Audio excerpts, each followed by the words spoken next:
दोस्तों, आज के ज़माने में जब विकास की बात होती है और किसी शहर को आगे ले जाने की बात होती है तो बिना आईटी के ये संभव नहीं है, बिना किसी प्लानिंग के संभव नहीं है। ये ऐसा एक विभाग है जो बहुत महत्वपूर्ण है और जब भी शहर के विकास की बात होगी तो ये पूछा जाएगा कि वो शहर आईटी के मामले में कितना आगे है। इंदौर नगर निगम की हम जब बात करते हैं तो इंदौर 8वीं बार दावेदारी कर रहा है नंबर 1 आने की। 7 बार नंबर 1 आ चुका है पूरे देश में। तो ये बात वाजिब है और ये कह लीजिए कि जाहिर सा सवाल भी है। हर कोई ये सवाल पूछेगा कि आखिरकार इंदौर अब आईटी में नया क्या कर रहा है।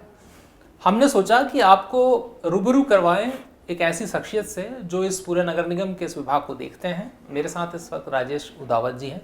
आपका सर बहुत बहुत स्वागत है इस शो में। नमस्कार, धन्यवाद। हम जब पूछते हैं कि इस शहर ने आईटी के मामलों में क्या किया और आईटी के विकास में क्या किया, तो सर पिछले 5 सालों में जो कुछ नगर निगम में हुआ आईटी में, वो और अब आपकी जो प्लानिंग है आईटी को लेकर के, फिलहाल जो आपके विभाग में काम चल रहे हैं, उनको लेकर के सर अगर आप कुछ बता सकें दर्शकों को। ये आपका बहुत अच्छा प्रश्न है कि आईटी के माध्यम से हम नगर निगम में क्या कर रहे हैं।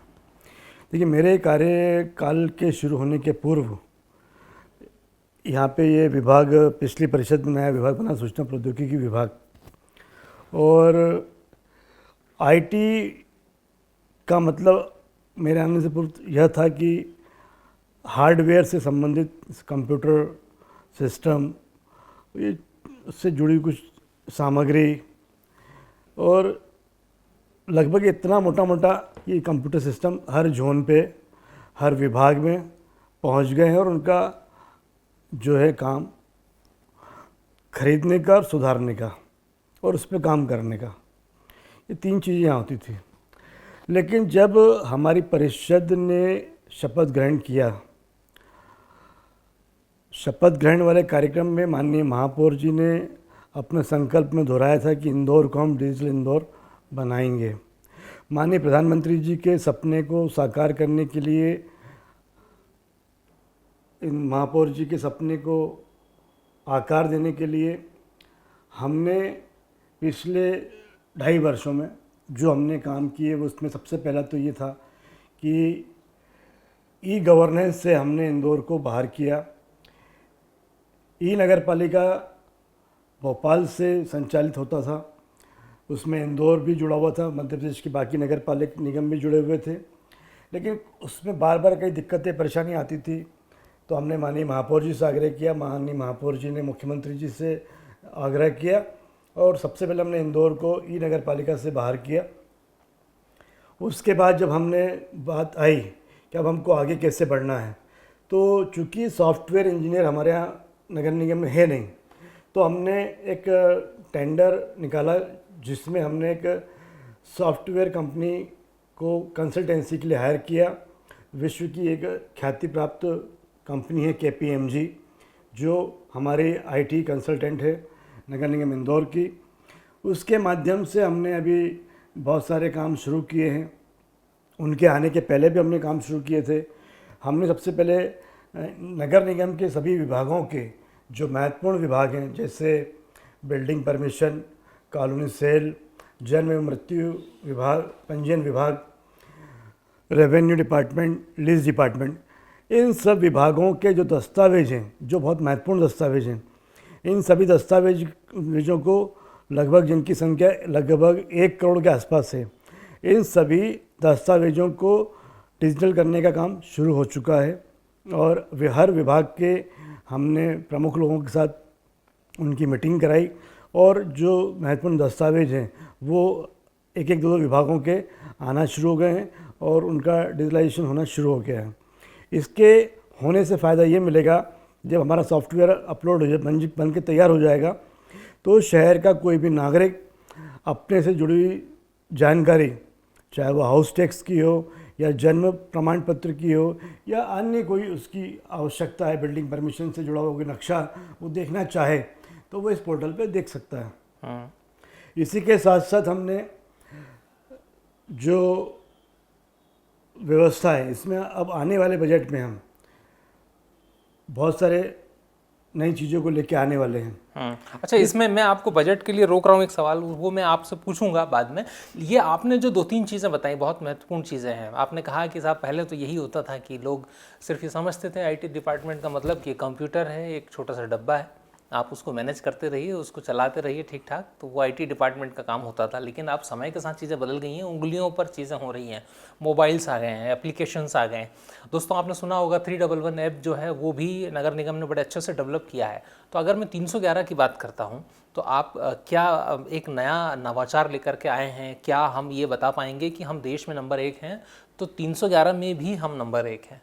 क्योंकि एक दूसरे शहर सूरत या किसी और अन्य शहर का मैंने एक जो ऐप देखा था कुछ दिन पहले, तो उसमें एक बहुत अच्छा फीचर्स दिया गया है कि लोग जो हैं ऑनलाइन ही सारे काम जो हैं उनके हो जाएंगे, उनको बिल्कुल दफ्तर आने की ज़रूरत नहीं है, नगर निगम जाने की ज़रूरत नहीं है। तो क्या हम भी उस फॉर्मेट पर आ गए हैं? क्या हमें भी उसमें सफलता मिली है? देखिए, आने वाले बजट में और आने वाले वित्तीय वर्ष में मैं आपको और आपके माध्यम से इंदौर शहर की जनता को ये आश्वस्त करना चाहता हूँ कि जिस प्रकार से हम स्वच्छता में नंबर 1 हैं, आने वाले समय में हम जो डिजिटल प्लेटफॉर्म पे जो सुविधाएं देने वाला काम है उसमें भी हम नंबर 1 होंगे। और जैसे ही आपने 311 की बात कही, 311 का जो प्लेटफॉर्म है इसको हम और अधिक सुविधाजनक बनाने जा रहे हैं। नए वित्तीय वर्ष में हम इसको मोबाइल पर लेके आने वाले हैं कि मोबाइल पे जैसे हम एक सामान्य चर्चा एक दूसरे से करते हैं, इसी प्रकार कोई भी व्यक्ति जिसको जानकारी चाहिए वो एक सामान्य चैटिंग के माध्यम से नगर निगम के 311 ऐप के माध्यम से प्राप्त कर सकता है। ये बहुत जल्दी हमारा इसकी तैयारी हो गई है और इसका नया टेंडर भी हमारा अप्रैल महीने में निकलने वाला है। तो आने वाले समय में नए साल में आप 311 का भी नया स्वरूप आपको देखने को मिलेगा और नगर निगम इंदौर की डिजिटलाइजेशन की प्रक्रिया पूरे देश में नंबर 1 होगी, इस बात को मैं आपको आश्वस्त करता हूँ। अच्छा, अभी अगर मैं बात करता हूँ आने वाले कुछ दिनों की, स्वच्छता सर्वेक्षण इंदौर में फिर से होना है। आपके विभाग की तैयारी क्या है इस बार? क्या आप किस तरह का तैयारी सोच करके बैठे हैं चीज़ों को और कैसे प्रेजेंटेशन करने वाले हैं? देखिए, स्वच्छता सर्वेक्षण में सब विभागों की एक सामूहिक जिम्मेदारी होती है और सबको अपने अपने हिस्से के काम दिए जा चुके हैं। हमारा आईटी विभाग, हमारा जो दूसरे विभाग हैं वो सब अपने काम मुस्तैदी से कर रहे हैं और स्वच्छ सर्वेक्षण में जो काम हम कर रहे हैं उनको अपलोड करना, उनको जो हमारे भारत सरकार के नॉर्म्स हैं उन नॉर्म्स पर उन सब चीज़ों को ले जाके अपलोड करना, उनके बारे में जानकारी देना, ये सारा काम हमारे नगर निगम के आईटी विभाग के माध्यम से और हमारे स्मार्ट सिटी इंदौर के माध्यम से कर रहे हैं। लेकिन 40 लाख लोग जो हैं इंदौर में आबादी है, जिसमें कई लाख अकाउंट होंगे लोगों के, ये सब मैनेज करना, इन चीज़ को मैनेज करने के दौरान कई मुश्किलें भी आती होंगी। तो किस तरह की समस्याएं आई और कब आपको ऐसा लगा कि थोड़ा सा मुश्किल हो रही है चीज़ें और आपने कहीं ना कहीं उससे समाधान निकाला? कोई एक ऐसा कोई केस, कोई प्रकरण, कोई आपको जो याद हो? देखिए, सबसे बड़ा चैलेंज हमारे सामने ये था कि रेवेन्यू का पूरा प्लेटफॉर्म आईटी के ऊपर था और जब हम मध्य प्रदेश सरकार का ई नगर पालिका का पोर्टल जब हैक हो गया तो लगभग रेवेन्यू डिपार्टमेंट जो कि पूरा ऑनलाइन है, उसके सारे डाटा ऑनलाइन थे, हमारे पास उसका कोई ऑफलाइन रिकॉर्ड था नहीं। उसके कारण बहुत सारी दिक्कतें आती थी। हमारे रेवेन्यू विभाग के अधिकारी, हमारे प्रभारी निरंजन सिंह चौहान जी, माननीय महापौर जी, हम सब लगातार इसी समाधान में लगे रहते थे कि इस समस्या का निराकरण कैसे करें। फिर सबसे चर्चा करने के बाद माननीय महापौर जी ने मुख्यमंत्री जी को इस विषय में बताया कि हम खुद अपना एक पोर्टल बनाना चाहते हैं और इस पोर्टल को बनाने के बाद इंदौर नगर निगम चूँकि देश का नंबर 1 नगर निगम है स्वच्छता में, तो हमको हमारे स्तर का और पूरे देश भर में हम ऐसा कुछ संदेश देना चाहते हैं कि इंदौर सिर्फ स्वच्छता में ही नहीं बल्कि रेवेन्यू के डिपार्टमेंट का मामला हो, चाहे डिजिटल डिपार्टमेंट का मामला हो, आईटी विभाग का मामला हो, हर विभाग में इंदौर नंबर 1 आना चाहता है। तो हमने माननीय महापौर जी ने पिछले बजट में घोषणा भी की कि संपत्ति कर विभाग में भी क्या होता है, जल कर, संपत्ति कर, कचरे का, ये तीनों के जो टैक्स हैं, इन वाटर टैक्स की आईडी अलग है, संपत्ति कर की आईडी अलग है, कचरे के टैक्स की आईडी अलग है। तो माननीय महापौर जी ने पिछले बजट सत्र के दौरान ये घोषणा की थी कि 1 सिटी 1 टैक्स और 1 आईडी, यूनिक आईडी बना रहे हैं। तो अभी उसके लिए महापौर जी लगातार प्रयत्नशील हैं। राजस्व विभाग और आईटी विभाग दोनों मिलकर इस दिशा में काम कर रहे हैं और आने वाले समय में जो हमारा पोर्टल बनकर तैयार होगा तो निश्चित रूप से आपके नाम पे यदि शहर में कोई प्रॉपर्टी है तो एक सिंगल क्लिक पे आपका प्रॉपर्टी टैक्स, वाटर टैक्स और गार्बेज टैक्स तीनों एक क्लिक पे आपको दिखेंगे। एक क्लिक पर आपकी यदि आपके नाम से आपकी प्रॉपर्टी पूरे शहर में अलग अलग कहीं हैं तो आपको एक क्लिक पे दिखेगी। तो ये बहुत सारी दिक्कतें होती थी कि आज डिजिटलाइजेशन का दौर है और व्यक्ति को जोन पे आके प्रॉपर्टी टैक्स जमा करना पड़ता है, ऑनलाइन टैक्स जमा करने में कई प्रकार की दिक्कतें आती हैं। तो आने वाले समय में हम इन सब दिक्कतों को दूर करने जा रहे हैं। एक ये बड़ी बात आपने कही और दर्शकों ये बहुत ज़रूरी भी है। जब आप किसी शहर में रहते हैं तो वहाँ अगर एक यूनिक आईडी के ज़रिए सारी ही जानकारी आपके हाथों में आ जाए तो मुझे लगता है कहीं ना कहीं हर सेक्टर को इससे बूम मिलता है, चीज़ें बहुत जल्दी सॉल्व होती हैं। अगर आप रियल एस्टेट की बात करते हैं, अगर आप ख़रीदारी की बात करते हैं तो कहीं ना कहीं जब किसी के वेरिफिकेशन की बात होती है तो अगर एक यूनिक आईडी डाल के पूरी डिटेल एक ही बार में आ जाएगी तो ये बहुत जल्दी होगा, बहुत चीज़ें एक सुलभ होंगी और एक अच्छे शहर का नाम हम स्थापित कर पाएंगे। ये सारी चीज़ें हैं। बहरहाल एक विषय और बहुत महत्वपूर्ण है जिस पे आपसे बात करना है। आप ये कह लीजिए कि केंद्रीय मंत्री शिवराज सिंह चौहान, कृषि मंत्री जो हैं, उन्होंने रायसेन से एक शुरुआत की है। उसको लेकर के मैं थोड़ा आपसे चर्चा करना चाह रहा हूँ कि हमारा जो विभाग है इससे कैसे कनेक्ट है और लोगों को इससे क्या फ़ायदा होने वाला है। देखिए, इससे हमारा विभाग ही नहीं बल्कि भारत सरकार के और मध्य प्रदेश सरकार के जितने विभाग हैं उन सब को काम करने में बहुत आसानी मिलेगी। अभी तक जो डाटा इकट्ठा होता था, लैंड बैंक का जो रिकॉर्ड तैयार होता था वो ऑफलाइन पे रजिस्टर में, फील्ड बुक में, खातों में जमा लिखा पढ़ी जिसकी होती थी। लेकिन इस कार्यक्रम के माध्यम से भारत सरकार और मध्य प्रदेश सरकार मिलकर शहरों में, नगर निगम और ग्रामीण क्षेत्रों में जो पंचायतें हैं, जिला पंचायत है और कृषि भूमि से संबंधित जो जानकारियां हैं, जो काम होते हैं, वो सब इस जियो फेंसिंग के माध्यम से बहुत आसानी के साथ बहुत सारी समस्याओं का निराकरण होगा। आज इस तकनीक के आने के बाद पूरे देश में युवाओं को रोजगार मिलेगा। आज 2 राज्यों के बीच में, 2 शहरों के बीच में, 2 वार्डों के बीच में कई प्रकार के सीमाओं को लेकर विवाद होते हैं, उन विवादों से मुक्ति मिलेगी। किसानों के जो ज़मीनों की नफ्ती को लेकर विवाद होते थे उन समस्याओं से निराकरण होगा। और एक पूरे देश भर के अंदर हमारे पास पूरे जो ज़मीनें हैं उसका एक बहुत बड़ा डाटा इकट्ठा होगा कि नजूल की भूमि कितनी है, वन की भूमि कितनी है, शहरी विकास की भूमि कितनी है, ग्रामीण क्षेत्रों की कितनी संचित भूमि है। तो एक मुझे लगता है कि माननीय प्रधानमंत्री जी नरेंद्र मोदी जी के विज़न को आगे बढ़ाने का काम माननीय शिवराज सिंह चौहान जी ने इस योजना के माध्यम से किया है। अच्छा, ये कहीं ना कहीं देखिए दर्शकों की ये प्लानिंग का एक पार्ट है, ये सरकार की प्लानिंग है और मुझे लगता है कि प्लानिंग बहुत ज़रूरी है। प्लानिंग की जब बात होगी तो उदावत जी के पास प्लानिंग विभाग भी है, योजना विभाग जो है बड़ा महत्वपूर्ण विभाग है नगर निगम का। हालांकि कुछ चीज़ें ऐसी हैं जो अभी उसमें और काम होना बाकी है, ऐसा हमारी जानकारी में है। लेकिन मैं आपसे ये जानना चाह रहा हूँ कि आप फिलहाल जिस तरह से देख रहे हैं प्लानिंग को लेकर के, अगर बात करता हूँ तो इसमें किस तरह का अभी काम कर रहे हैं आप, और आपको क्या लगता है कि कितना अभी स्कोप है आगे काम करने का, किस तरह से और इंदौर नगर निगम सुविधाएं बढ़ा सकता है इस योजना विभाग के जरिए?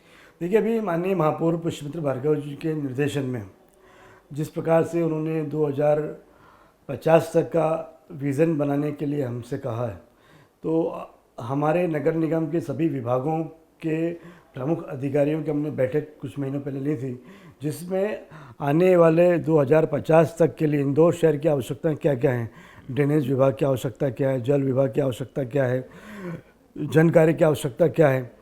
तो सभी विभागों को हमने 2050 तक हमको इंदौर शहर के विकास के लिए और बढ़ते हुए इंदौर के लिए किन किन चीज़ों की हमको कितनी कितनी आवश्यकता होगी, इन सब चीज़ों को हमने प्लान करने के लिए उनको कहा है। और बहुत जल्दी हम आने वाले समय में इंदौर शहर के विकास को लेकर 2050 तक के विज़न के साथ शहर के प्रबुद्ध नागरिकों से चर्चा करने वाले हैं। शहर के जो आर्किटेक्ट, इंजीनियर हैं, उनके साथ बैठ के बात करने वाले हैं।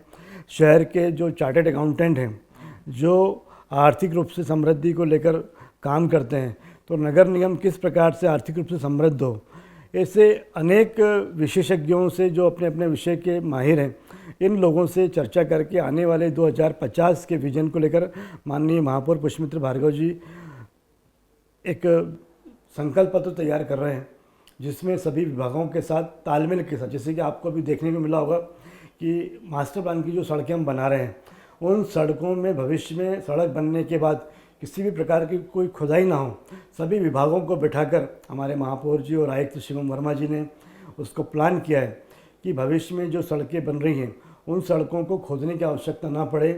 जल यंत्रालय, नर्मदा प्रोजेक्ट और MPAB सबके अधिकारियों के साथ मिलकर उस सड़क पर उनकी कोई योजना है, भविष्य को लेकर कोई योजना है, या आने वाले समय में कोई योजना अगर आती है तो उसको हम कैसे उसको कर पाएँ, इन सब बातों को लेकर काम किया है। और आने वाले समय में आपको दिखेगा कि इंदौर समय के साथ साथ इन सब चीज़ों को, कि एक सड़क बनती नहीं है, दूसरे दिन दूसरा विभाग आगे उसकी खुदाई करना। हाँ, ये लोग इससे बड़ा परेशान है इस बात से। तो ये सब जो कमियां हैं जो हमको दिख रही हैं, जो हमको विसंगतियां दिख रही हैं, उनको दूर करने का काम हमारा नगर निगम के हमारे अधिकारी, हमारे महापौर जी, हमारे महापौर परिषद के सभी सदस्य मिलकर इस पर समय समय पर बैठते हैं, बात करते हैं और इन समस्याओं का निराकरण करने का प्रयास कर रहे हैं। आपका जो आपने बात कही, इसी से जुड़ा एक सवाल है। सवाल ये है कि जब भी कोई योजना, प्लानिंग, किसी भी तरह की ज़मीन पर उतारने की जब बात होती है तो कोऑर्डिनेशन बहुत ज़रूरी होता है। नेता का कोऑर्डिनेशन अफसर के साथ और अफसर का नेता के साथ। कई बार ये दिक्कत आती है कि दोनों आमने सामने हो जाते हैं, तो कई परेशानियां, मुश्किलात जो हैं वो आती हैं। ऐसे में एक सीनियर अनुभवी होने के नाते मैं आपसे प्रश्न कर रहा हूँ कि किस तरह के समाधान ऐसे में निकाले जाते हैं, क्योंकि अल्टीमेटली फ़ायदा भी लोगों का होना है और अगर नुकसान होगा तो भी लोगों का ही होगा। देखिए, मेरा ये मानना है कि संपर्क, संवाद और समन्वय ये बहुत ज़रूरी है। और शहर के हित के लिए जनप्रतिनिधि भी काम कर रहे हैं, शहर के हित के लिए हमारे अधिकारी भी काम कर रहे हैं, शहर के विकास के लिए तमाम एजेंसियां हैं, जैसे इंदौर है, इंदौर विकास प्राधिकरण है, नगर निगम इंदौर है, जिला प्रशासन है और शासन के अन्य विभाग, यह सब मिलकर इस शहर के विकास को आगे बढ़ाते हैं। मेरा ऐसा मानना है कि शहर के विकास के लिए कहीं भी किसी का व्यक्तिगत ईगो आड़े नहीं आना चाहिए। हम जब बात करते हैं, हम कोई काम करते हैं तो उसको सबके साथ, जैसा कि यदि हम कोई सड़क बना रहे हैं, उस सड़क बड़ी सड़क है, महत्वपूर्ण सड़क है, उसमें हम सबके सुझाव आमंत्रित कर लें, जनप्रतिनिधियों को विश्वास में लेकर बात कर लें। या हम इंदौर विकास प्राधिकरण को योजना लेकर आ रहा है तो इंदौर विकास प्राधिकरण योजना लाने से पूर्व किसानों से बात कर ले, शहर के तकनीकी विशेषज्ञों से बात कर ले, शहर के जन प्रतिनिधियों को साथ में लेकर बात कर ले। तो मुझे लगता है कि सबके साथ संवाद करके, संपर्क के माध्यम से, समन्वय के साथ किसी भी समस्या का निराकरण हो सकता है। दिक्कत कहाँ आती है, जब अगर मैं मान लेता हूँ कि मैं ही समझदार हूँ और मेरे अलावा इस शहर को चलाने वाला कोई दूसरा व्यक्ति नहीं है, तो ये मेरी गलतफहमी हो सकती है। यह शहर सबके सामूहिक जिम्मेदारी के साथ चलता है, सामूहिक सहयोग के साथ चलता है। तो इसमें हम सबको एक दूसरे के साथ सहयोग करके, समन्वय के साथ, चूँकि जनप्रतिनिधियों का भी एक अपना अनुभव होता है, वे शहर में लगातार काम करते हैं, अधिकारियों का भी एक अपना विज़न होता है, वे नई तकनीक के साथ, नई योजनाओं के साथ, सरकार की प्राथमिकताओं के साथ काम करना चाहते हैं। तो इन सब अनुभव के साथ, जोश के साथ और व्यवहारिकता के धरातल पर उतर के जनप्रतिनिधि, अधिकारी दोनों विकास के रथ के दो पहिए हैं, इन दोनों को समन्वय के साथ चलना चाहिए। हमारा ईगो कहीं टकराना नहीं चाहिए। कई बार ऐसा लगता है कि जनप्रतिनिधियों ने कोई बात बताई है, कोई सुझाव दिया है, तो कई बार अधिकारी उसको इस वे में न लें कि ये मेरे काम में रुकावट है या कोई गलती निकाली गई है। देखिए, हम दोनों एक दूसरे के पूरक हैं, उनके बिना हमारा और हमारे बिना उनका, दोनों का जो समन्वय है उसके साथ ही शहर का विकास होगा। तो शहर के विकास के लिए हमारी और उनकी प्राथमिकता एक है, जनता की सेवा। जनता की सेवा के लिए जो अच्छे से अच्छा हो सकता है हमसे भी और अधिकारियों से हम करते हैं और करने की कोशिश आगे भी निरंतर जारी रहेगी। पर ये कि संवाद के लिए एक प्लेटफॉर्म पर एक साथ एक विचार के साथ आगे बढ़ना होगा, तब जाके शहर के हित में विकास के पहिए के दोनों पहिए एक सही दिशा में आगे चल पाएंगे, तभी वो गाड़ी आगे बढ़ पाएगी। खैर, निश्चित रूप से आखिरी सवाल आपसे है। कैलाश विजयवर्गीय जी इंदौर से हैं, नगरीय प्रशासन मंत्री हैं, आप नगर निगम में प्रभारी हैं आईटी विभाग के, नगर निगम में महापौर बीजेपी के हैं, प्रदेश में सरकार बीजेपी की है, हर तरफ कमल का फूल खिला हुआ है भैया। क्या कहेंगे, किस तरह से अब लोगों को जो है बजट में आगे सुविधाएं मिलने वाली हैं, सौगात मिलने वाली हैं? देखिए, ऐसा है कि मुझे ऐसा लगता है कि आज इंदौर शहर में ट्रिपल इंजन की सरकार है, और ट्रिपल इंजन की सरकार के साथ हमारे साथ सबसे बड़ा प्लस पॉइंट इंदौर शहर का जो है कि नगरीय विकास के जो मंत्री हैं वो हमारे आदरणीय कैलाश विजयवर्गीय जी हैं। हमारे जो प्रभारी मंत्री वो प्रदेश के मुख्यमंत्री आदरणीय श्री मोहन यादव जी हैं। तो जो विकास की चाबी खजाना जिनके हाथ में है, वो दोनों ही व्यक्ति इंदौर से जुड़े हुए हैं, एक प्रभारी मंत्री के रूप में जुड़े हुए हैं, एक शहर के विधायक होने के नाते साथ नगरीय प्रशासन मंत्री भी हैं। तो जब से हमारे ये दोनों संयोग जुड़े हैं, माननीय मुख्यमंत्री मोहन यादव जी प्रभारी मंत्री के रूप में और हमारे मंत्री कैलाश विजयवर्गीय जी, जब से हमारे साथ नई सरकार बनी है, इस नई सरकार के बनने के बाद नगर निगम के कार्यों को प्राथमिकता के आधार पे जो भोपाल में हमारे प्रेजेंटेशन जाते हैं उनको स्वीकृति मिलती है। आर्थिक रूप से भी कई बार हमको मदद की आवश्यकता होती है, तो वो आर्थिक रूप से मदद भी हमको पहले से ज़्यादा मिलने लगी है। अभी तो देखने में आया है कि केंद्र सरकार का जो बजट है उस 500 करोड़ रुपए की इस बजट से प्राथमिकता के आधार पे शहर की मास्टर प्लान की सड़कें तैयार हो रही है, और हम हर 7वें दिन ठेकेदार को उसने जितना काम किया उसका भुगतान करने की स्थिति में है। तो जब से हमारी ये नई सरकार बनी है तब से नगर निगम की आर्थिक स्थिति सुधरी है। हमारे मंत्री जी के होने का फ़ायदा इंदौर शहर को मिला है।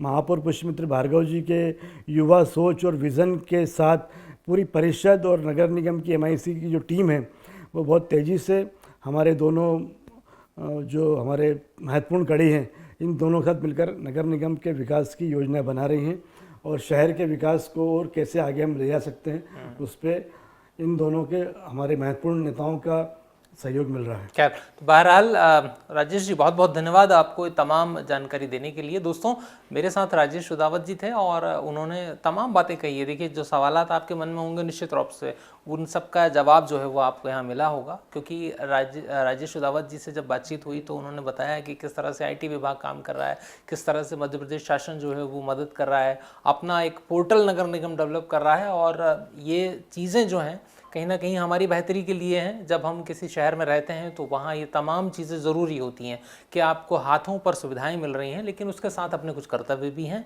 मैं हमेशा कहता हूँ, अगर आप अधिकार की बात करते हैं तो कर्तव्य जो है उसको मत भूलिए, और एक शहर को स्वच्छ रखने के लिए, राजस्व समय पर देने के लिए, जो उसको जो संपत्ति कर है आपका, या जो जल कर है, या जो भी टैक्स है, उसको टाइम पर भरिए, ताकि नगर निगम को कुछ पैसा मिलता रहे और वही पैसा वापस नगर निगम आपके विकास, आपके शहर के विकास के लिए लगाता रहे। अगले एपिसोड में फिर एक नई शख्सियत से मुलाकात करेंगे। तब तक के लिए आप मुझे दीजिए इजाज़त। नमस्कार। नमस्कार।